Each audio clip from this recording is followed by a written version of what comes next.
దేవుని సహాయం నిమిత్తం చిన్న మాట ప్రార్థన చేసుకొని నేటి సమయంలో దేవుడు సిద్ధం చేసిన వాక్య విషయాలను మనం ఆలోచన చేద్దామండి. ప్రార్థన. ప్రేమ నమ్మకం కలిగిన మా ప్రియ పరలోకపు తండ్రి, మహోన్నతుడా, మహాపరిశుద్ధుడా, మరొకసారి నాయన మీ పాద సన్నిధిలో మీ మనసు తెలుసుకోవడానికి మమ్మల్ని అందరినీ సజీవులకు ఉంచిన మీ ప్రేమను పడుచుకోవాలనుకుంటున్నాను. ఏ మాటలైతే వినబోతున్నామో ఆ మాటలు దాన్ని అర్థం చేసుకుంటాము. మా అందరి మనోనేతలను వెలిగించిన నాయన పరిశుద్ధాత్మ సహాయంతో అర్థం చేయించుకున్నాను. క్రీస్తు నామమున ప్రార్థన అడిగి వేడుకుంటున్నాము తండ్రి. ప్రభునందు ప్రియమైన దేవుని వల్లరా, దేవుని మహాకృపను బట్టి ఈ విధంగా మరొకసారి మనం దేవుని సన్నిధిలో కూర్చొని దేవుని మాటలు మనం వినుటకు, నేర్చుకునేటకు, ధ్యానించటకు, వాటి ద్వారా మన జీవితాలు మార్చుకునేటకు దేవుడు మనందరికీ అనుగ్రహించిన యొక్క సమయాన్ని బట్టి, ఆయుష్ని బట్టి, ఆరోగ్యాన్ని బట్టి, సంవత్సరం అనే దయా కిరీటాన్ని బట్టి మనం అందరం కూడా దేవునికి ఎల్లప్పుడూ కృతజ్ఞతగా జీవించాలి. మీ అందరూ కూడా ప్రత్యేకమైన వందనాలు. అందరూ కూడా హ్యాపీ న్యూ ఇయర్ అండి.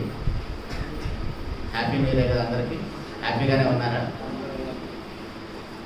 ఒక మంచి మాట చదువుదాము. ప్రసంగి గ్రంథము 1వ అధ్యాయము 10వ వచనంలో, ప్రసంగి గ్రంథము 1వ అధ్యాయం 10వ వచనంలో, ఇది నూతనమైనదని ఒక దాని గురించి ఒకటి చెప్పును, అది మనకు ముందున్న తరంలో ఉండినది. ఏదైతే మనం ఇప్పుడు హ్యాపీ న్యూ ఇయర్ అనుకుంటున్నామో, నూతన సంవత్సరం అనుకుంటున్నామో, సంవత్సరానికి క్రొత్తదనం వచ్చింది, కానీ మనకేమైనా వచ్చిందా? ఏదైనా మారినాయి మన జీవితాల్లో? రాత్రి నుంచి ఈ రోజుకి ఈ సమయానికి ఏదైనా మారినట్టు ఏమైనా ఉన్నాయా? మన మాటల్లో హ్యాపీ అనుకుంటున్నాం అంతే.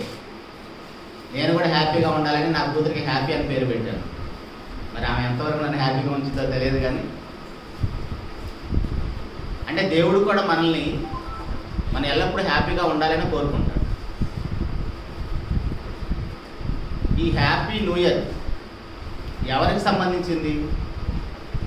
హ్యాపీ న్యూ ఇయర్ ఇప్పటివరకు సహోదరులు చెప్పినప్పుడు మీరు జాగ్రత్తగా విన్నారో లేదో తెలియదు. హ్యాపీ న్యూ ఇయర్ దేనికి సంబంధించింది? ఎవరిది అసలు హ్యాపీ న్యూ ఇయర్?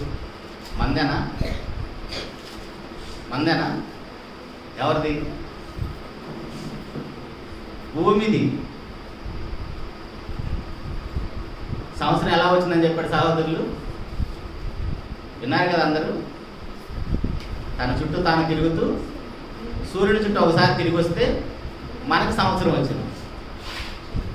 ఆనందపడుతుంది ఎవరు? మనం. కొంచెం ఆలోచించేద్దాం. మన పక్కింటి వాళ్ళ అబ్బాయి బాగా చదువుకున్నాడు, మంచి జాబ్ వచ్చింది, లేదా మంచి ర్యాంక్ వచ్చింది, వాడి గురించి న్యూస్ పేపర్లో వస్తుంది. మన ఇంట్లో మన పిల్లోడు కేకులు కట్ చేస్తూ కొత్త బట్టలు వేసుకున్నాడు అనుకోండి, ఎలా ఉంటుంది? ఒకసారి ఆలోచించండి. ఏమనుకుంటాం మనం వాడిని చూసి? అదేంట్రా, వాడెవడికో జాబ్ వస్తే, వాడికి ర్యాంక్ వస్తే, నువ్వు కేక్ కట్ చేస్తున్నావు, నువ్వు హ్యాపీగా ఉన్నావు, నువ్వు కొత్త బట్టలు వేసుకుంటున్నావు. వాడిని చూస్తుంటే పేరెంట్స్గా మనకేమనిపిస్తుంది? నవ్వుకుంటామా? ఇప్పుడు కష్టపడి తిరిగింది ఎవరు? సూర్యుని చుట్టూ భూమి. మనం బండి వేసుకుని పోయినంత ఈజీగా వెళ్తుందా? కారు వేసుకొని తిరిగినంత ఈజీగా తిరిగిందా భూమి? కొండలు, గుహలు, ఎడారులు, చెట్లు, చేమలు, ఈ నదులు, పర్వతాలు అన్నీ వేసుకొని గంటకి 1,11,600 కిలోమీటర్ల వేగంతో తిరుగుతుందంట భూమి. శాస్త్రవేత్తలు చెప్పారు. కష్టపడి తిరిగింది భూమి, పండగ చేసుకుంటుంది ఎవరు? ఎలా ఉందండి? అఫ్కోర్స్ అది తిరుగుతుంది కూడా మన కోసమే. నేను తప్పని అనట్లేదు. మనం హ్యాపీగా ఉండటానికి దేవుడు కూడా ఆంక్షలు పెట్టడం, నేను పెట్టాను సీన్ నాకు లేదు. కానీ మనం ఏం చేస్తున్నాం? మన మొదటి ప్రసంగంలో విన్నదంతా కూడా అదే. సరే, దేవుని యొక్క మహాకృపను బట్టి 2025 ముగించుకొని 2026లోకి అడుగు పెట్టాం. ఇప్పుడు మనమే వచ్చామా? మనతో పాటు ఇంకా దుర్మార్గులు, దుష్టులు, సమాజాన్ని పాడు చేసేవాళ్ళు వాళ్ళు కూడా వచ్చారా? వాళ్ళు కూడా వచ్చాడు మనతో పాటు. వాళ్ళు వచ్చారు, మనం వచ్చాము. లాస్ట్ ఇయర్ కూడా వాళ్ళు వచ్చారు, మనం వచ్చాం. ఇప్పుడు లాస్ట్ ఇయర్ 2025లో వాళ్ళ వల్ల సమాజానికి ఏమైనా మేలు జరిగిందా? మన వల్ల ఏమైనా మేలు జరిగిందా? ఎందుకంటే మనము కదిలితే దేవుని సన్నిధిలో ఉంటున్నాం, ప్రార్థన అంటే పరిగెడుతున్నాం, లెగిస్తే పాటలు పాడతాం, బైబిల్ చదువుతాం, ప్రార్థన చేస్తాం. మన వల్ల దేవుని సమాజానికి, దేవునికి కానీ ఏమైనా మేలు ఉందా? ఆ 31st నైట్ రాత్రి ప్రపంచవ్యాప్తంగా 6 నేల మీద ఎన్ని సంఘాలు ఉన్నాయో ప్రతి సంఘంలో దేవుని పిల్లలందరూ ఏం చెప్తున్నారు? సంవత్సరం అంతా మీరు మాకు చేసిన మేళ్ళకి కృతజ్ఞతాస్తుతులు చెల్లించాం.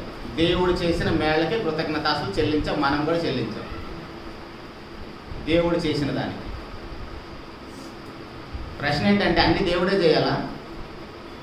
మనం ఏం చేసాం? అన్ని దేవుడే చేశాడు. దేవుడు చేసిన దానికి 365 రోజులు దేవుడికి కృతజ్ఞతలు చెల్లించేసాం రాత్రి. ఇప్పుడు మరలా క్రొత్త సంవత్సరాన్ని అనుగ్రహించాడు దేవుడు. మళ్ళీ 31st నైట్ వస్తుంది. ఒకవేళ దేవుడు కృపనిస్తే బ్రతికుంటే అప్పటి వరకు మళ్ళీ అప్పుడు ఏం చెప్తాము? మళ్ళీ కృతజ్ఞతలే చెప్తాం.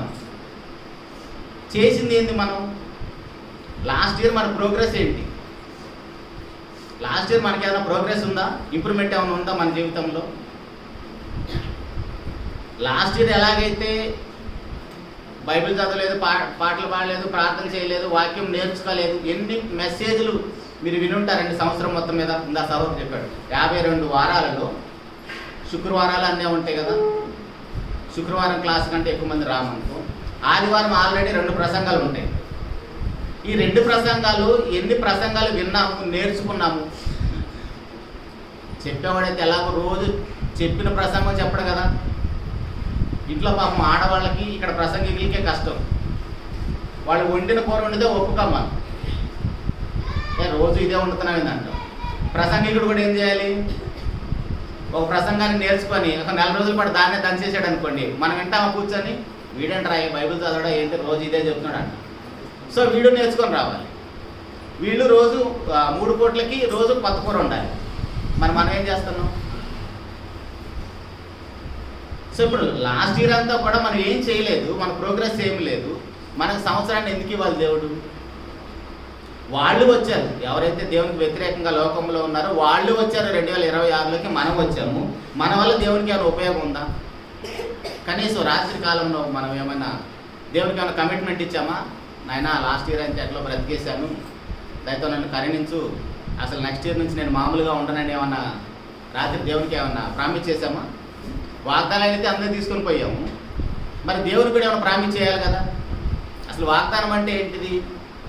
మనం రాత్రికాలం కొన్ని విషయాలు విన్నాం. నమ్మలేని నిజాన్ని నమ్మించడానికి చేసేదే ప్రామిస్ కదా. అయ్యతోడు అమ్మతోడు అని ఎందుకు చెప్తాం మనం? వాడు నమ్మటం లేదు కాబట్టి నమ్మించడానికి, ఆ నమ్మలేని నిజాన్ని నమ్మించడానికి చేసేదే వాగ్దానం. మరి రాత్రి మనం దేవునికైనా వాగ్దానం చేసామా? జస్ట్ కృతజ్ఞతలు చెప్పేసి వెళ్ళిపోయాం. మళ్ళీ నెక్స్ట్ ఇయర్ అలా కృతజ్ఞతలు, ఆ తర్వాత అలా కృతజ్ఞతలు చెప్తూ వెళ్తే మనమేమి దేవుడు కమిట్మెంట్ ఇవ్వద్దా? ఒక మాట, అసలు మనకి ఎందుకు ఇవ్వాలి సంవత్సరాన్ని? ఇందాక 65:11 చాలాసార్లు విన్నాం మనం కీర్తన. 65:11 సంవత్సరం అనే దయా కిరీటాన్ని ఇచ్చాడు. ఎందుకు ఇవ్వాలి మనకు అసలు? ఒకవేళ అదే ప్రశ్న దేవుడు అడిగితే మన దగ్గర సమాధానం ఉందా? యోబు గారు అంటాడు, మనము నిన్నటి వారమే అంటాడు. యోబు గ్రంథం 8వ అధ్యాయం 8వ వచనంలో, యోబు గ్రంథం 8వ అధ్యాయం 8వ వచనంలో, మనము నిన్నటి వారమే, మనకి ఏమీ తెలియదు, భూమి మీద మన దినములు నీడవలేనున్నవి. భూమి మీద మన దినాలంట నీడవలే ఉన్నాయంట. మనము నిన్నటి వారమే, నీడవలే ఉన్నాయంటే నీడకి ఏమైనా జ్ఞాపకాలు ఉంటాయా? ఆధారాలు ఏమైనా ఉంటాయా? ఒకసారి మనం బయటికి వెళ్ళి నిలబడిన ఎండలో నీడ ఉంది కదా, మనకి షేడో పడుతుంది కదా, దానికి ఏమైనా ఆధారం ఉంటుందా? మనం పక్క వెళ్ళిపోతే వెళ్ళిపోతుంది. అలా గడిపేసామా లాస్ట్ ఇయర్ అంతా? లాస్ట్ ఇయర్ అంతా కూడా మనం అలా నీడవలే మన దినాలని గడిపేసామా? కానీ మనం సంవత్సరం అయిపోయింది అనుకుంటున్నాము, కానీ ఈ సంవత్సరం మనకు రావటానికి ప్రకృతి అంతా, పంచభూతాలన్నీ కానీ, తండ్రి కుమార పరిశుద్ధాత్మలు కానీ, దేవదూతలు కానీ, వీళ్ళందరూ మన కోసం పని చేస్తే మనకి ఒక సంవత్సరం వచ్చింది. మనకు ఊరికే సంవత్సరం అనేది రాలేదు. ఇప్పుడు వాళ్ళందరూ మన కోసం ఇంత కష్టపడుతుంటే మరి లాస్ట్ ఇయర్ మన ప్రోగ్రెస్ ఏంటి దేవుడు అడగడానికి? సంవత్సరం మన ఉద్యోగంలో మనకి అభివృద్ధి ఉంది, అన్ని విషయాలు అభివృద్ధులు ఉన్నాయి కదా. రాత్రి మన సాక్ష్యాలు కూడా విన్నాం. ఏ స్థితి నుంచి ఏ స్థితికి దేవుడు మనల్ని హెచ్చించాడు. దేవునికి స్తోత్రం. దేవునికి మహాకృపలో మనం ఎదుగుతున్నాం. మరి ఆత్మీయ జీవితంలో మనం ఎదుగుదల ఏంటి? లాస్ట్ ఇయర్ నుంచి ఈ సంవత్సరానికి కనీసం ఈ రోజైనా దేవునికి ఒక ప్రామిస్ చేద్దాం మనం. ఏంటంటే, నాయన సంవత్సరం 31 మరలా 31 అయిపోయే లోపు నేను ఈ బైబిల్ అంతా కంప్లీట్ చేస్తాను. మీ మనసులో అనుకోండి ఒకసారి, వీలైతే నేను చదువుతాను. 31 నైట్ వచ్చేటప్పటికి బైబిల్ అంతా నేను కంప్లీట్ చేస్తాను. చదవగలిగిన వాళ్ళు, చదువు వచ్చిన వాళ్ళు, అదొక కమిట్మెంట్ ఇవ్వండి దేవుడికి. నా సహోదరులు జ్ఞాపకం చేసినట్టు ఆ 52 ఆదివారాల్లో ఒక్క డొమా కూడా ఉండదు. నాకు కమిట్మెంట్ ఇవ్వండి. ఒకవేళ హాస్పిటల్లో బెడ్ మీద ఉండి డాక్టర్ దిగొద్దంటే తప్ప, లేకపోతే 27 మనం చూడం. ఎందుకంటే మనం ఎవరితో ప్రామిస్ చేస్తాను? ప్రతిరోజు బైబిల్ చదువుతాను. ప్రతిరోజు బైబిల్ చదివితేనే 365 రోజులు బైబిల్ పోర్షన్ అయిపోతుంది. ఈ కమిట్మెంట్ చేయకుండా మనం 27కి సిద్ధపడకూడదు. ఇంకొక విషయాన్ని కూడా మాట్లాడతాను. ఏంటంటే, మన చర్చిలో ఇంతమంది ఉన్నారు. ఇంతమందిలో కొంతమంది బాప్తీసం తీసుకున్న వారు ఉన్నారు, కొంతమంది తీసుకోనని వారు ఉన్నారు. తీసుకున్న వారైనా తీసుకోరని వారైనా, నేను అంగవైకల్యం వాళ్ళ గురించి మాట్లాడుతున్నాను. ఒకవేళ ఉంటే ఎవరో తప్పుగా అనుకోదు, మనకు అర్థం అవటం కోసం మాట్లాడుతున్నాను. ఒక వ్యక్తికి ఒక 10 మంది పిల్లలు పుట్టారనుకోండి, 10 మంది కొడుకులే పుట్టారు. ఆ 10 మంది కొడుకులకి ఏదో ఒక అంగవైకల్యం ఉంది. కళ్ళు కనపడవు, కాళ్ళు పనిచేయవు, చెవులు వినపడవు, బ్రెయిన్ సరిగ్గా పనిచేయదు. ఆ తండ్రి ఫీలింగ్ ఎలా ఉంటుంది? బయట ఎవరైనా కలిసి నీకేమిరా 10 మంది కొడుకులు ఉన్నారనుకోండి, ఉన్నారు అని ఎవరన్నా అన్నాడు అనుకోండి, ఆ తండ్రి ఎలా ఫీల్ అవుతాడు? హ్యాపీగా ఫీల్ అవుతాడా? ఆ తండ్రి అనే మాట ఏంటి? 10 మంది నుండి ఉపయోగం ఏముంది? ఏదైనా ఒక పని చెప్తే సాధించుకొచ్చే ఒక్క కొడుకుంటే చాలు అనడా? ఇప్పుడు మన దగ్గరకు వద్దాం. ఇప్పుడు మన సంఘంలో ఎంతమంది బాప్తీసం పొందిన వారు ఉన్నారు? ఆల్రెడీ అంతకుముందు బాప్తీసం కొంతమంది తీసుకొని ఉండొచ్చు, పెద్దలు కానీ ఎవరైనా. తీసుకుంటే దేనికోసం తీసుకున్నారో కూడా తెలియదు. అంటే పెళ్ళిళ్ళ కోసం తీసుకుంటారు, సమాధి తోటలో స్థలం కోసం తీసుకుంటారు, ఇలా తీసుకుని ఉంటారు. అది వాళ్ళకేది వర్తించదు. పాపక్షమాపణ కోసమే బాప్తీసం పొందాలి. ఇప్పుడు ఆ 10 మంది కొడుకులు తండ్రికి ఎలా ఉపయోగపడలేదు, ఇప్పుడు సంఘంలో కూడా మన బాప్తీసం పొందామంటే దేవునికి బిడ్డలమే కదా, కుమారులను కుమార్తెలమే కదా. ఏం పని చేయలేదనుకోండి,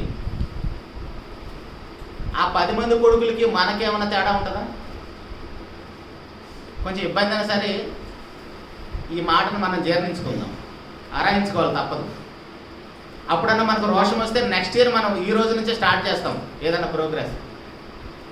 మనకు కొన్ని డౌట్లు రావచ్చు. మీకేమంటే చక్కగా నిలబడి వాక్యం చెప్తున్నారు కదా, మేము ఎలా దేవుని పని చేయాలని. వస్తా రాదా? దేవుని సేవకులు అంటే అక్కడెక్కడ తిరిగి వాక్యం చెప్తారు, అదే దేవుని పని అనుకుంటారు. అది మాత్రమే దేవుని పని కాదు. స్త్రీ అయినా పురుషుడైనా, తండ్రి అయినా తల్లి అయినా, కుమారుడైనా కుమార్తె అయినా, మీ పాత్రలు, ఇప్పుడు మీరు ఏ పాత్రలో ఉన్నారో ఆ పాత్రకి న్యాయం చేసినా దేవుని పనే.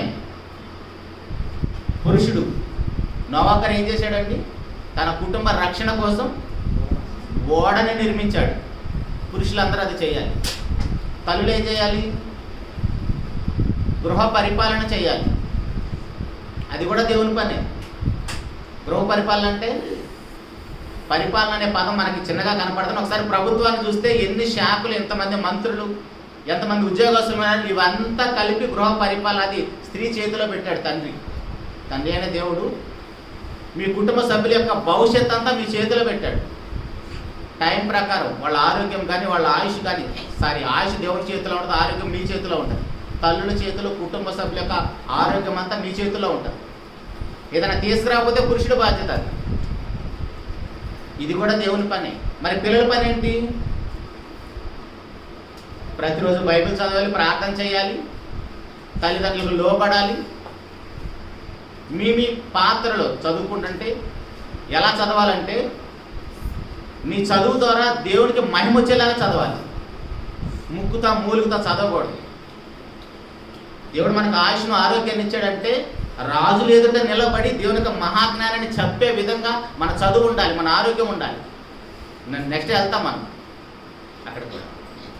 ఇవేమీ లేకుండా నేను దేవుని పని చేస్తాను అంటే ఏం చేయలేము. ఒక ప్రోగ్రెస్ ఉండాలి, మనం ఒక ప్రణాళిక అనేది ఈరోజే తీసుకోవాలి. యాక్చువల్గా రాత్రే తీసుకోవాలి. ఇది రాత్రి మనకు చాలా టైం అయిపోయింది కాబట్టి నేను ఆ విషయం చాలా క్లోజ్గా ముగించేసాను. మనకి సంవత్సరాన్ని ఇవ్వటానికి కారణం ఏంటి? అసలు ఎందుకు ఇవ్వాలి మనకి? మనందరికీ బాగా తెలిసిన ఆయన ఒక ఆయన ఉన్నాడండి బైబిల్లో. ఆయనకు కూడా దేవుడు ఆయుష్ని ఇచ్చాడు. ఆ ఆయుష్ని ఇచ్చినప్పుడు ఏమి చూసి ఇచ్చాడు ఒకసారి చూద్దాం. చూడండి, మనందరికీ తెలిసిన సందర్భమే. యెషయా గ్రంథము 38వ అధ్యాయము. యెషయా గ్రంథం 38వ అధ్యాయము. యెషయా గారు వచ్చేసి హిజ్కియా గారితో మాట్లాడుతున్నాడు. నీకు మరణదినం సమీపమై ఉన్నది, నువ్వు చనిపోతావు అని చెప్పినప్పుడు ఆ పరిస్థితి ఎలా ఉందో చూడండి. 38వ అధ్యాయం మొదట వచ్చిన యెషయా గ్రంథం.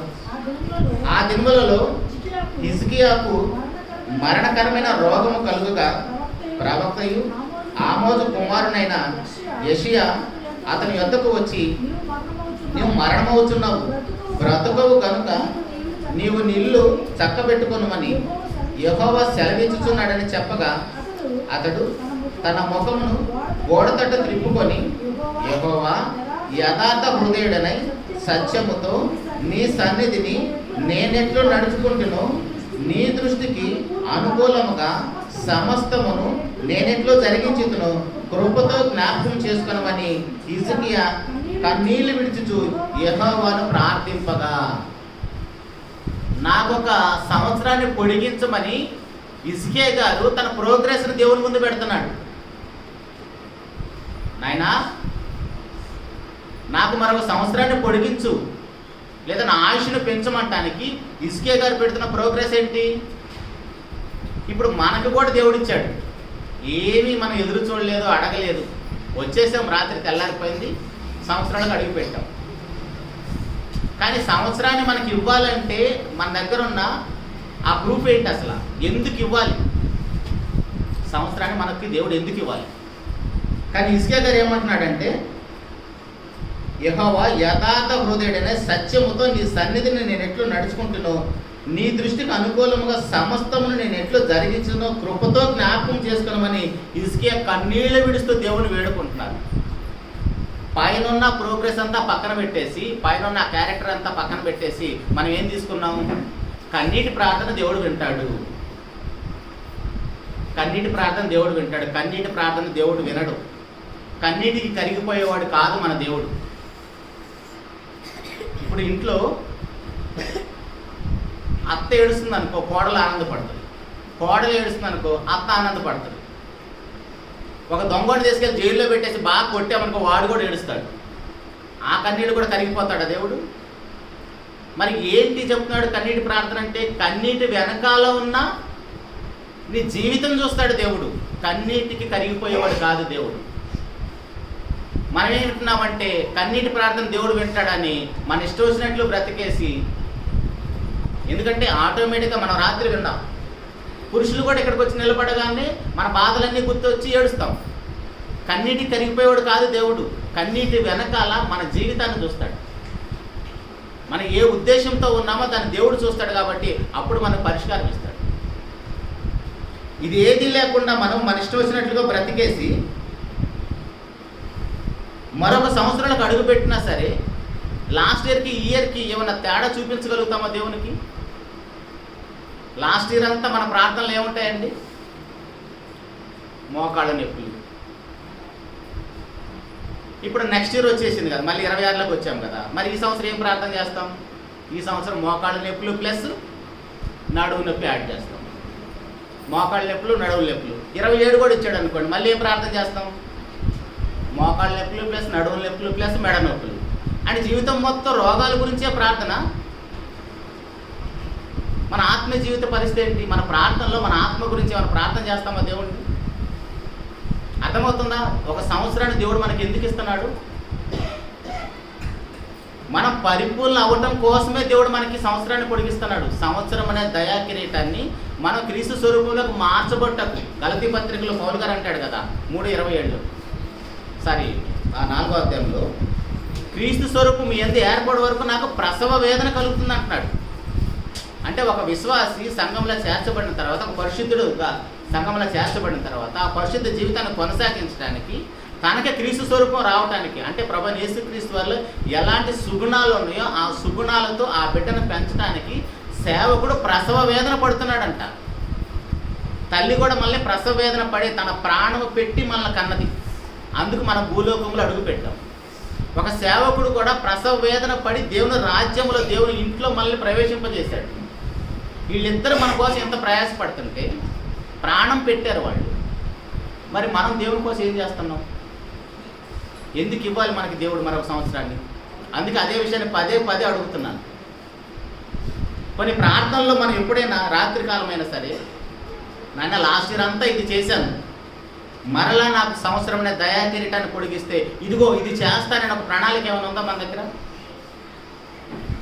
లాస్ట్ ఇయర్ అంతా సినిమాలు చూస్తుంది, ఫోన్ చూస్తుంది, మన ఇష్టం వచ్చినట్లు బ్రతికేస్తుంది. మరలా సంవత్సరాన్ని పొడిగిస్తే ఏం చేస్తాము? దీన్నే కంటిన్యూ చేస్తాం కదా. అందుకు ఇవ్వాలి మనకి మరొక సంవత్సరాన్ని దేవుడు. లాస్ట్ ఇయర్ అంతా ఫోన్ చూసాం కదా, మన అందరి చేతిలో సెల్ ఫోన్ ఉంది కదా. దేవుని కోసం ఫోన్ వాడామా? దేవుని సమాజానికి ఆ ఫోన్ వల్ల ఏదైనా మెసేజ్ ఇచ్చామా? మన కోసమే వాడేసుకున్నామా? టెక్నాలజీని వాడటం తప్పు కాదు, దాన్ని దేవునికి మహిమకరంగా వాడాలి. ఇంకొక భక్తుడు కూడా నన్ను బ్రతికించమని వేడుకుంటున్నాడు. ఎందుకోసం బ్రతికించమంటున్నాడు చూడండి. కీర్తనల గ్రంథము 71వ అధ్యాయము చూడండి అండి. సంవత్సరాన్ని అడగటానికి వాళ్ళు దేవుని ముందు పెడుతున్న ఆ రీజన్స్ చూడండి ఎలా ఉన్నాయో. మనము కూడా అలాంటి జాబితాలోకి వెళ్ళాలి. అప్పుడే దేవుడు ఆనందంగా మనకి సంవత్సరమైన దయాకిరీటాన్ని ఇస్తాడు. అట్లా కాకపోతే ఇందాక మనం మాట్లాడుకున్న ఆ 10 మంది కుమారుల్లాగా మనం ఉన్నామనుకోండి, దేవుడు ఇష్టం లేకుండానే మనకు సంవత్సరమైన దయాకిరీటాన్ని ఇస్తాడు. ఇప్పుడు దావీదు గారు ఏమంటున్నాడు చూడండి. 71వ కీర్తన 17-18 వచనాలు చదువుకుందాం.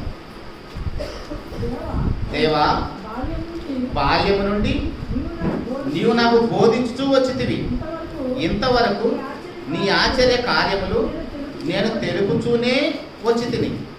దేవా, వచ్చు తరమునకు నీ బాహుబలమును గూర్చి, పుట్టబో వారందరికి నీ శౌర్యమును గూర్చి నేను తెలియజెప్పినట్లు తల నెరిసి వృద్ధుడనయ్యే వరకు నన్ను విడవకము. దావీదు గారి ప్రార్థన ఎలా ఉందండి? దేవా, నీ గురించి చెప్పాలంటే నేనే చెప్పాలి. ఎందుకు నేనే చెప్పాలంటున్నాడు? చిన్న గులకరాయి ఇచ్చి ఆ గొలియాతును కొట్టమంటే కొడితే దెబ్బ చచ్చిపోయాడు వాడు. ఆ బలం గురించి నేనే చెప్పాలి. ఎందుకంటే ఆ సామర్థ్యం నాకే ఇచ్చావు. నేనే చెప్పాలి నీ బలం గురించి చెబితే. నీ శౌర్యం గురించి నేనే చెప్పాలి. ఎందుకు? చిన్న రాయితో 6 అడుగుల ఆజానుభావుడిని 6 మూరల ఆజానుభావుడిని చిన్న రాయితో చంపేశావు. సో నీ శక్తి గురించి చెప్పాలంటే నేనే చెప్పాలి. కాబట్టి నన్ను తల నేర్చి వృద్ధుడని అయ్యేంత వరకు నన్ను విడవబాకని దేవుని వేడుకుంటున్నాడు. ఇప్పుడు మనలో కూడా చాలామంది తల నేర్చిన పెద్దలు ఉన్నారు. మనం దేవుడిని అలా వేడుకుంటామా? సరే, పెద్దలంటే బాగాదు. మనం అందరం పేరెంట్స్గా ఉన్నాం కదా. పేరెంట్స్గా మనం ఉన్నాం. పేరెంట్స్గా మన బాధ్యత ఏంటిది? 6 ద్వితీయోపదేశకాండంలో పండుకున్నప్పుడు, లేచినప్పుడు, నడిచినప్పుడు, ఏం చేసినా ఏం చెప్పమంటున్నాడు? వాక్యమే చెప్పాలంటున్నాడు. చెప్తున్నాం మరి మన పిల్లలకి. అదే 4వ అధ్యాయంలో ఏం చెప్తున్నాడు? నీ హృదయం నిండా వాక్యం ఉండాలని చెప్తున్నాడు. నీ మనసును బాగా జాగ్రత్తగా కాపాడుకో అంటున్నాడు. తల్లిదండ్రులుగా మన హృదయం నిండా వాక్యాన్ని నింపుకొని మన మనసును బాగా జాగ్రత్తగా పట్టుకుంటే అప్పుడు మన పిల్లలు మనల్ని చూసి, మనం చెప్పిన మాటలను బట్టి, మన బ్రతుకులను బట్టి వారు కూడా దేవుళ్ళు ఎదుగుతారు. అర్థమవుతుందండి? దేవుడు మనకి ఒక సంవత్సరాన్ని పొడిగించడానికి ఎన్ని ఆలోచిస్తున్నాడు.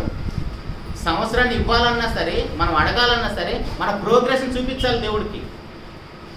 అదేది లేకుండా, మనకి ఏ ప్రణాళిక లేకుండా నిష్ఫలులుగా మనము సంవత్సరంలోకి అడుగు పెడితే చాలా ప్రమాదం. లాస్ట్ ఇయర్ అంతా ఎలా బ్రతికేసినా సరే మనం ఈ రోజు నుంచైనా సరే ఒక మంచి ప్రణాళికతో బ్రతుకుతాం, క్రమబద్ధంగా బ్రతుకుతాం, సిస్టమేటిక్గా ఉండాలి మన జీవితం. అలా సిస్టమేటిక్గా లేకపోతే ఎంత ప్రమాదమో తెలుసా? మనకంటే ముందున్న భక్తులు ఉన్నారు కదా, వీళ్ళు ఎవరు? ఇశ్రాయేలు జనాంగం. ఆ ఇశ్రాయేలు జనాంగాన్ని దేవుడు 40 సంవత్సరాలు నడిపిస్తూ 38 సంవత్సరాలు వాళ్ళని చంపేయటానికి అరణ్యంలో నడిపించాడంటండి. ఎంత దారుణమైన మాట చూడండి. 38 సంవత్సరాలు, ఈ సంవత్సరం వీడిని లేపేయాలి, ఈ సంవత్సరం వీడిని లేపేయాలి, ఆ నెక్స్ట్ ఇయర్ వీడిని, ఆ నెక్స్ట్ ఇయర్ వీడిని అని వాళ్ళని చంపటం కోసం 38 సంవత్సరాలు నడిపించాడంట. అలా బ్రతకాల మనం? చూడండి, ద్వితీయోపదేశకాండము 2వ అధ్యాయము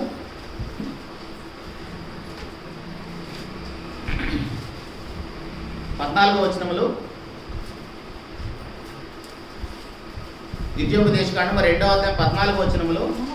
మనము కాదేషు బర్నియాలో నుండి బయలుదేరి జెరెదు ఏరు దాటు వరకు, అనగా యెహోవా వారిని గూర్చి ప్రమాణం చేసినట్లు సైనికులైన ఆ మనుషుల తరము వారందరూ సేనలో నుండకుండా నశించు వరకు మనము నడిచిన కాలము 38 సంవత్సరములు. అంతేకాదు, వారు నశించు వరకు సేన మధ్య నుండి వారిని సంహరించుటకు యెహోవా బాహువు వారికి విరోధముగా ఉండెను. దేవుడే వారికి విరోధి అయితే వాళ్ళు కాపాడే వాళ్ళు ఎవరండి? 38 సంవత్సరాలు వాళ్ళు ఎలా లేపేశాడో మనకు తెలుసు. ఆకలి ద్వారా, దాహం ద్వారా, శత్రువుల ద్వారా, సర్పాల ద్వారా చంపటానికే వాళ్ళు 38 సంవత్సరాలు నడిపించబడ్డారు. యాక్చువల్గా వాళ్ళు కానానికి అన్ని రోజులు పట్టదంట వెళ్ళటానికి. ఆ 40 రోజులు వాళ్ళు వెళ్ళేసి ఎలాంటి చట్ట సమాచారం తీసుకొచ్చారు, దేవుడు అంటే ఏంటో చూపించడానికి ఆ 38 సంవత్సరాలు వాళ్ళందరినీ కూడా శిక్షిస్తూనే, చంపుతూ నెక్స్ట్ జనరేషన్కి తనేంటో చూపించాడు. ఇప్పుడు మన దగ్గరికి వస్తే మనల్ని లేపేసి మన కుటుంబాన్ని బాగు చేస్తే బాగుంటుందండి? ఒకసారి ఆలోచించండి. వీళ్ళు మన పితరులు, మన తండ్రులే కదా, వాళ్ళని లేపేసి మనకు బుద్ధి చెప్తున్నాడు. ఇప్పుడు మనల్ని లేపేసి పేరెంట్స్గా మన పిల్లలకి పాఠం చెప్తే బాగుంటుందా? ఏది బాగుంటుంది? చక్కగా అందరం కలిసి దేవుని పనిలో కొనసాగితే బాగుంటుందా? దేవుని పని అంటే ఇక్కడ ఏదో వాక్యం చెప్పడం మాత్రమే దేవుని పని కాదు. నిన్ను బట్టి దేవునికి మహిమ రావాలి. నువ్వు మాట్లాడతావా, పని చేస్తావా, నీ ఇష్టం ఏదైనా చెయ్యి. కుటుంబంలో కానీ, నేను ఉద్యోగం చేస్తున్న దగ్గర ఎక్కడైనా సరే నిన్ను బట్టి దేవునికి మహిమ రావాలి, అంతే. అదే దేవుని పని అంటే. ఇంకా వాళ్ళ దినాలంట దేవుడు ఊపిరి వలె గడిచిపోజేశాడంటండి. మనం ఎన్నిసార్లు ఊపిరి పీల్చాం మనకు తెలుసా? ఉదయం నిద్ర లేచిన తర్వాత, నిద్ర పోయేటప్పుడు కూడా ఊపిరి పీలుస్తాం అనుకోండి. మనం ఎన్నిసార్లు ఊపిరి పీలుస్తాం మనకు తెలుసా? అలా గడిచిపోయినాయి అంటండి వాళ్ళ దినాలు. అంటే మనకంటే చరిత్రలో ఒక పేపర్ ఏమి ఉండొద్దా? హిస్టరీలో మన గురించి ఏమి ఉండొద్దా? మన కారణజన్మలం కాదా? 78వ కీర్తన 33వ వచనములో, కీర్తనల గ్రంథము 78వ అధ్యాయం 33వ వచనములో, కాబట్టి ఆయన వారి దినములు ఊపిరి వలె గడిచిపోజేసెను, వారి సంవత్సరములు అకస్మాత్తుగా గడిచిపోజేసెను. దేవుడే గడిచిపోజేసేసాడంట. మనము గడిపేసుకోవట్లేదు, గడిచిపోజేసేసాడంట దేవుడే ఊపిరి వలె. ఇంకా వాళ్ళ దినాల గురించి మాట్లాడుతూ ప్రసంగి గ్రంథము 6వ అధ్యాయం 12వ వచనంలో కూడా, ప్రసంగి గ్రంథము 6వ అధ్యాయం 12వ వచనంలో వారి దినాల గురించి మాట్లాడుతూ, నీడవలే తన దినములైనయు వ్యర్థముగా గడుపుకొను మనుషుల బ్రతుకు యందు ఏది వారికి క్షేమకరమైనదో ఎవరికి తెలియను. ఎలా ఉన్నాయి ఏంటంటే వాళ్ళ దినాలు? ఊపిరి వలె గడిచిపోజేస్తున్నాడంట, నీడ వలె గడిచిపోజేస్తున్నాడంట. మనం ఇందాక అదే మాట్లాడుకున్నాం. నీడ మనం చూస్తుండగానే అలా కనపడకుండా పోతుంది. అలా మన సంవత్సరాలు కూడా దేవుడు గడిచిపోజేస్తే మనం పుట్టి ఉపయోగం ఏమిటి? అర్థమవుతున్నాడా దేవుని యొక్క మనసు ఏంటో? దేవుడు మనల్ని ఏ విధంగా చూస్తున్నాడు, ఏమి కోరుకుంటున్నాడు మన విషయంలో? మనకంటే చరిత్రలో ఒక పేజీ ఉండాలంటున్నాడు దేవుడు. నేను పుట్టించిన ఆ కారణ జన్మ ఏంటో నువ్వు గుర్తించాలి. నీ ద్వారా కనీసం ఒక పాపైనా రక్షించబడాలి, కనీసం నువ్వైనా పరలోకానికి సిద్ధపడాలి. అదే దేవుని కోరిక. ఇవేవీ లేకుండా సంవత్సరం దేవుడు ఇచ్చాడని మనం హ్యాపీ న్యూ ఇయర్ అని చెప్పుకొని మరలా పాత జీవితమే, పాత బ్రతుకులోకే మనం కొనసాగితే ఉపయోగం ఏంటి? అందుకని ఇందాక నా స్టార్టింగ్లో హ్యాపీ న్యూ ఇయర్ ఏంది? హ్యాపీ ఏముంది ఒకసారి చెప్పండి. ఏదైనా కొత్తది ఏదైనా హ్యాపీ ఉందా? మాతో కొత్త బట్టలు వేసుకొని వచ్చి ఉంటాం అంతే. హ్యాపీ న్యూ ఇయర్లో మనకు వచ్చిన కొత్త ధనం ఏదైనా ఉందంటే పిల్లలకు కానీ ఇంట్లో కానీ ఏదైనా కొత్త బట్టలు వచ్చి ఉంటాయి అంతే తప్ప మన జీవితంలో ఏది కొత్తది లేదు. అంత పాత బ్రతుకులే. అదే కోపం, అదే సహనం లేకపోవటం, ఆ ప్రేమ లేకపోవటం, క్షమించలేకపోవటం, అలాంటి లక్షణాలు ఏమన్నా ఏదైనా మారినాయా? రాత్రికి రాత్రి స్విచ్ ఆఫ్ చేస్తే లైట్ వెళ్ళినట్టు ఆఫ్ చేస్తే ఆఫ్ అయిపోయినట్టుగా ఏం మారలేదు కదా. మరి అలా హ్యాపీ న్యూ ఇయర్ ఏముంది హ్యాపీ? మన బ్రతుకులు మారాలి. మన బ్రతుకులు మారకపోతే ఎలాంటి ప్రయోజనం లేదు. చివరిగా 2 విషయాలు చెప్పేసి ముగించేస్తాను. ఇన్ని విషయాలు విన్నాం కదా, మరి మనం ఎలా సిద్ధపడాలి? మన దేవుని మహిమపరచడానికి, మన పరలోకానికి వెళ్ళటానికి మనం ఎలా సిద్ధపడాలి? మంచి దినాలు చూడాలంటే మనం ఏం చేయాలి? పేతురు గారు రాసిన మొదటి పత్రిక 3వ అధ్యాయము, పేతురు గారు రాసిన మొదటి పత్రిక 3వ అధ్యాయము 10వ వచనములో, జీవమును ప్రేమించి మంచి దినములు చూడకూడదు వాడు చెడ్డదాన్ని పలకకుండా తన నాలుకను కపటపు మాటలు పలకకుండా చెప్పకుండా తన పెదవులను కాచుకొనవలెను. అతడు కీడు నుండి తొలగి మేలు చేయవలెను, సమాధానం వెతికి దాన్ని వెంటాడవలెను. ప్రభు కన్నులు నీతిమంతుల మీదను ఆయన చెవులు వారి ప్రార్థన వైపు ఉన్నవి కానీ ప్రభు ముఖము కీడు చేయ వారికి విరోధంగా ఉన్నది. అక్కడ ఇశ్రాయేలు జనాంగానికి కూడా ఆయన బాబు వారికి విరోధంగా ఉందంట. ఇక్కడ కీడు చేస్తున్న వారికి కూడా ఆయన విరోధంగా ఉన్నాడంట. ఒక పక్క కొంతమందికి విరోధంగా ఉంటాడు, కొంతమంది పక్కనేమో ఆయన కళ్ళు ఆయన చెవులు వాళ్ళ వైపే ఉంటున్నాయంట. మనం ఏ గ్రూప్లో ఉందాం? ఒకవేళ మనం మంచి దినాలు చూడాలని చూస్తే ఖచ్చితంగా ఫస్ట్ ఏం దాచుకోవాలని చెప్తున్నాడు? మన నోరు బాగుంటే చాలు. జీవమును శాపమును ఎక్కడుంది? మన నాలుగు వశమే. మన పరలోకానికి వెళ్ళాలన్నా నరకానికి వెళ్ళాలన్నా మన నాలుగు చాలు. యాకోబు గారు కూడా అదే చెప్తాడు, నీ నాలుగును కంట్రోల్లో పెట్టుకుంటే నువ్వు పరలోకానికి వెళ్తావు. మన పాపానికి కారణం మన నాలుకే. మన కళ్ళు, మన జననేంద్రియాలు అన్నీ కూడా, మన జ్ఞానేంద్రియాలు అన్నీ కూడా మన కంట్రోల్లో పెట్టుకుంటే మన పాపం ఏం చెయ్యం. యేసుప్రభు వారు ఆయన నేను జయించాను అంటున్నాడు కదా. ఏం జయించాడు? మొట్టమొదటిగా తన శరీరాన్ని జయించాడు. మన శరీరాన్ని మనం జయించామనుకోండి, లోకాన్ని అపవాదిని జయించడం చాలా సులభం. అపవాది పెద్ద పడసోపాదు మనల్ని. మనకు అన్నిటికంటే పెద్ద శత్రువు మన శరీరమే. రోమపత్రిక 7వ అధ్యాయంలో అదే కదా పౌలు గారు అంటాడు, నా శరీర సంబంధమైన మనసు ఒకటి కోరుకుంటుంది, ఆత్మ సంబంధమైన మనసు ఇంకోటి కోరుకుంటుంది. ఈ రెండింటి మధ్య నేను ఇరుకునబడి ఉన్నాను. అయ్యో ఇట్టి శరీరం నన్ను ఎవడో విడిపిస్తాడని అక్కడ ఆ పాపంలో ఉన్న వాళ్ళు వేడుకుంటున్నారు. కాబట్టి ప్రియ దేవుని సన్నిధిలో ఒకవేళ మనం మంచి దినాలు చూడాలనుకుంటే మనం ఏం చేయాలని చెప్తున్నాడు? మన నాలుకని, మన పెదవుని జాగ్రత్తగా చూసుకోవాలంట. ఇలా లేదు అంటే మన పేరు దేవుడు తుడిచివేస్తాడంటాడు. అదే కీర్తన గ్రంథంలో 34వ అధ్యాయము 34:16లో మంచి దినాలు చూసే జాబితాలో ఉందామా? దుష్క్రియలు చేసేవారి జాబితాలో ఉందామా?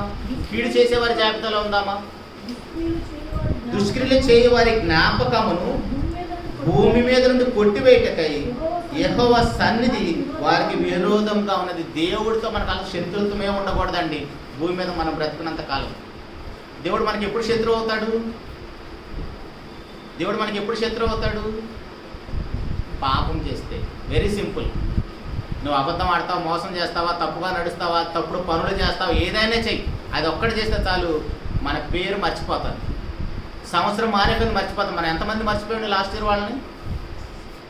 మన ముందున్న వాళ్ళని మనం ఎంతమంది పేర్లు మర్చిపోయి ఉంటాం, చనిపోయిన వాళ్ళని. ఎందుకంటే మన లైఫ్లో మనం పరిగెడుతూనే ఉంటాం. అందరినీ గుర్తుపెట్టుకోవాల్సినంత అవసరం ఉండదు. మనం త్వరగా చనిపోయి మన పేరు మర్చిపోవాలంటే మనం ఏం చేయొచ్చు? చక్కగా దేవునికి విరోధంగా బ్రతికితే చాలు. నెక్స్ట్ ఇయర్ కల్లా 2027 కల్లా మన పేరు మర్చిపోతుంది సమాజం. అలా బ్రతుకుదామా? దేవుని యొక్క జీవ గ్రంథంలో మన పేరు రాసుకుందామా? ఇప్పుడు పౌలు గారు అయితే ముగించేస్తాను. ఆ పౌలు గారు అయితే ఏం చెప్తున్నాడంటే గలతీ పత్రిక 2వ అధ్యాయము 20వ వచనంలో,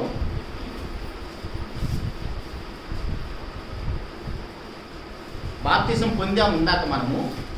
ఆ పొందిన వాళ్ళు ఎలా ఉన్నారు? చాలా తేడాగా ఉన్నారు. ఎందుకంటే ఏ పని చేయలేరు పాపం వాళ్ళు. బాప్తిసం పొంది ఏ పని చేయకపోతే అంగవైకల్యం కలిగిన వారు అన్నాడు. కానీ ఈయన కూడా బాప్తిసం పొందాడు క్రీస్తులో, క్రీస్తును ధరించుకున్నాడు. ఈయన ఎలా ఉన్నాడు చూడండి. నేను క్రీస్తుతో కూడా సిలువ వేయబడి ఉన్నాను, ఇకను జీవించువాడును నేను కాను, క్రీస్తే నా యందు జీవించుచున్నాడు. నేనిప్పుడు శరీరమందు జీవించుచున్న జీవితము నన్ను ప్రేమించి నా కొరకు తను తాను అప్పగించుకొనిన దేవుని కుమారుని యందలి విశ్వాసం వల్ల జీవిస్తున్నాను. ఇలా జీవిద్దామా? లేదు. అదే అపోస్తులు మాట్లాడుతూ ప్రకటన గ్రంథం 3:1వ వచనంలో ఈయనేమంటున్నాడో చూడండి. ప్రకటన గ్రంథం 3వ అధ్యాయము సార్దీసులో ఉన్న సంఘదూతకు ఇలాగ రాయము, 7 నక్షత్రములను దేవుని ఏడాత్మలు గలవాడు చెప్పు సంగతులు ఏమనగా, నీ క్రియలు నేను ఎరుగుదును. ఏమనగా జీవించుచున్న పేరు మాత్రం ఉన్నది కానీ నీవు మృతుడవే. ఇలా బ్రతుకుదామా? పౌలు గారిలాగా బ్రతుకుదామా? చూడండి ఒకసారి మన జీవితం ఎలా ఉందో. ఇప్పుడు మనం అందరం బ్రతికే ఉన్నామా? 100% బ్రతికే ఉన్నాం కదా. మనల్ని ఎవరైనా శవం అంటారా? కానీ దేవుడు అంటున్నాడు తెలుసా, నేను మాట్లాడుతున్నాను, కదులుతాను, నా పనులన్నీ చేసుకుంటున్నాను, నా కుటుంబ పోషణ కోసం పనిచేస్తున్నాను, నేను ఎలా శవాన్ని అంటావా? దేవునికి మహిమకరంగా మన జీవితం లేకపోతే దేవునికి మనం ఎలా కనపడతామంటే శవాల్లాగా కనపడతాం. అలా ఉండకూడదు మన జీవితం. మన క్రియలన్నీ ఎలా ఉండాలంటే ఒక పాపిని రక్షించి దేవుని రాజ్యంలో చేర్చే విధంగా ఉండాలి. అందుకే బైబిల్లో భక్తులందరూ కానీ ప్రజెంట్ కూడా చూడండి, బయటకు వెళ్తే మనం తిడుతున్నారు, కొడుతున్నారు, పేడ నీళ్ళు చదువుతున్నారు, అయినా సరే సువార్తను ప్రకటించడానికి ఎందుకు లోకంలోకి వెళ్తున్నారు? వాళ్ళకి భార్య పిల్లలు లేరా? ఉద్యోగ వ్యాపారాలు లేవా? వాళ్ళకి ఎమోషన్స్ ఉండవా? వాళ్ళ కోపతాపాలు ఉండవా? అయినా సరే ఎందుకు లోకంలోకి వెళ్తున్నారు?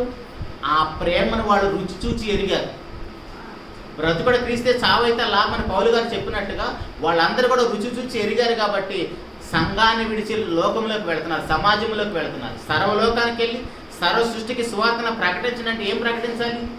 ఇప్పుడు మనం ఈ 4 గోడల మధ్యలోనే ఉంటే సర్వలోకానికి ఎప్పుడు వెళ్తాం మనం బయటికి? అలా వెళ్ళకపోతే జీవించుతున్న పేరు మాత్రం ఉన్నది కానీ మనం మృతులమే.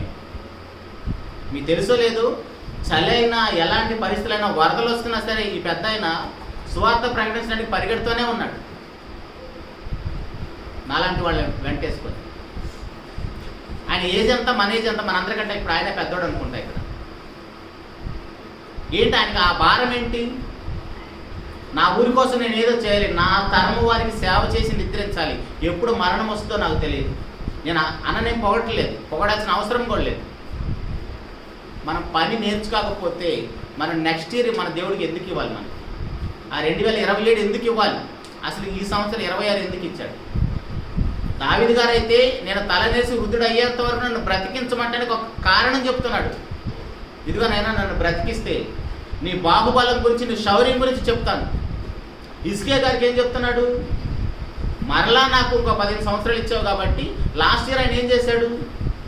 మోషే గారు నిలబెట్టిన ఇద్దరు సర్పాలను పడగొట్టేశాడు, ఉన్నత శిఖరాలను అన్నీ పడగొట్టేశాడు, దేవుని మహిమకరంగా అన్నీ చేశాడు. ఆయన దేవునికి అవమానకరమైన కార్యక్రమాల కట్టడాలన్నీ కూల్చివేశాడు. అవన్నీ కూడా 20 సంవత్సరాల లోపే చేశాడు హిజ్కియా గారు.